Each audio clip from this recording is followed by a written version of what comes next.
আপনি কি আওয়ামী লীগকে বাংলাদেশের রাজনীতিতে আবার দেখতে চান? নিশ্চয়ই।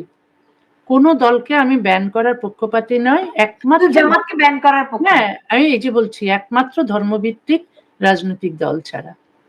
জি।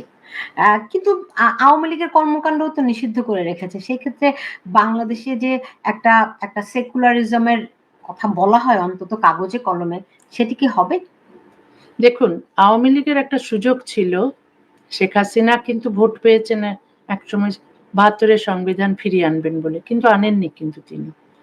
তার একটা সুযোগ ছিল যখন তিনি প্রচন্ড জনপ্রিয় ছিলেন, তখনই কিন্তু ধর্মনিরপেক্ষতা ফিরিয়ে আনতে পারতেন। সেটা আনেননি, সেটা তার ভুল। সেটা তার ভুল। তিনি নিশ্চয়ই এখন বুঝতে পারছেন ওইসব এত মসজিদ থাকার পরও ৫৬০ টা মডেল মসজিদ করে এই ধর্মান্ধদের মন জয় করার চেষ্টা তার করা উচিত হয়নি। নিশ্চয়ই বুঝতে পারছেন। ওই থেকে শিক্ষা তো আরো অন্যান্য রাজনীতিবিদরাও নিচ্ছেন এখন। যে কত নিচ্ছেন? বড় আপনার মনে হয় নিচ্ছেন? নিশ্চয়ই নিচ্ছেন। আমি যে বিএনপির একজনকে দেখি প্রায়ই আমি তার আম মানে বক্তব্য শেয়ার করি। তিনি ওই যে ফজলুর রহমান।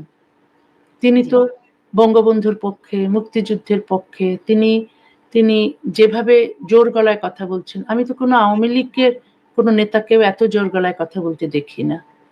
তার মতো লোক যদি আরো তার মতো রাজনীতিবিদ যদি আরো থাকেন, তাহলে আমার মনে হয় দেশের উন্নতি হবে।